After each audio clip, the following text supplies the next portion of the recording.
Luke chapter 20. One day, as Yeshua was teaching the people at the temple, making known the good news, the head Kohanim and the Torah teachers, along with the elders, came up to him and said, "Tell us, what samika do you have that authorizes you to do these things? Who gave you this samika?" He answered, "I too will ask you a question. Tell me, the immersion of Yochanan, was it from heaven or from a human source?"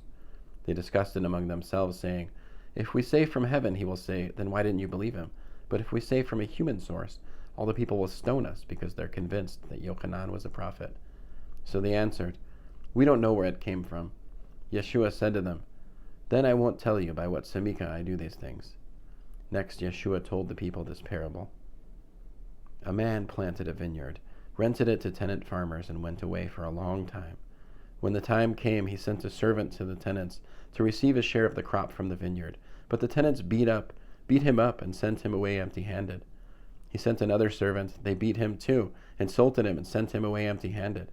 He sent yet a third. This one they wounded and threw out.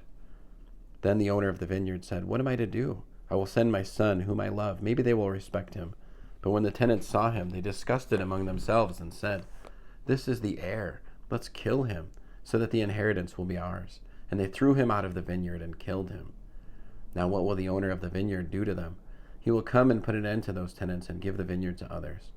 When the people heard this, they said, "Heaven forbid." But Yeshua looked searchingly at them and said, "Then what is this which is written in the Tanakh? The very rock which the builders rejected has become the cornerstone.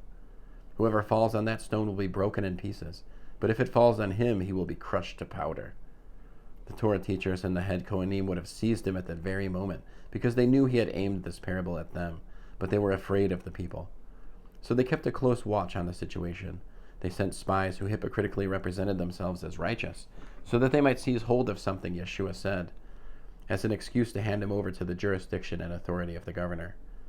They put to him this she'ela: "Rabbi, we know that you speak and teach straightforwardly, showing no partiality, but really teaching what God's way is.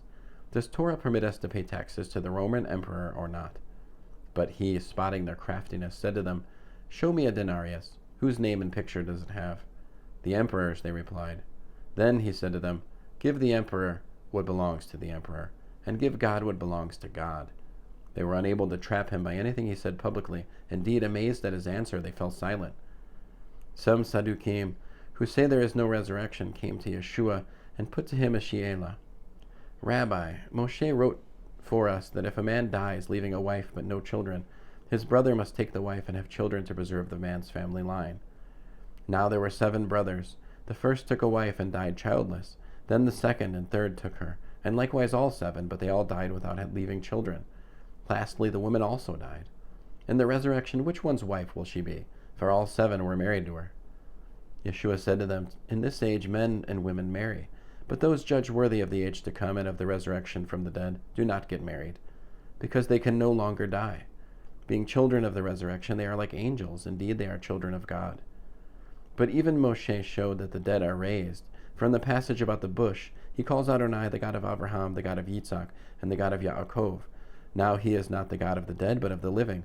To him all are alive." Some of the Torah teachers answered, "Well spoken, Rabbi," for they no longer dared to put to him a she'ela. But he said to them, "How is it that people say the Messiah is David's son? For David himself says in the book of Psalms, 'Adonai said to my Lord, sit at my right hand until I make your enemies your footstool.' Thus David calls him Lord, so how can he be David's son?"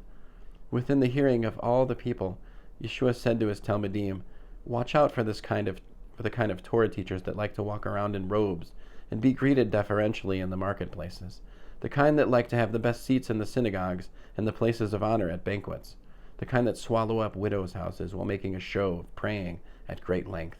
Their punishment will be all the worse." End of Luke, chapter 20.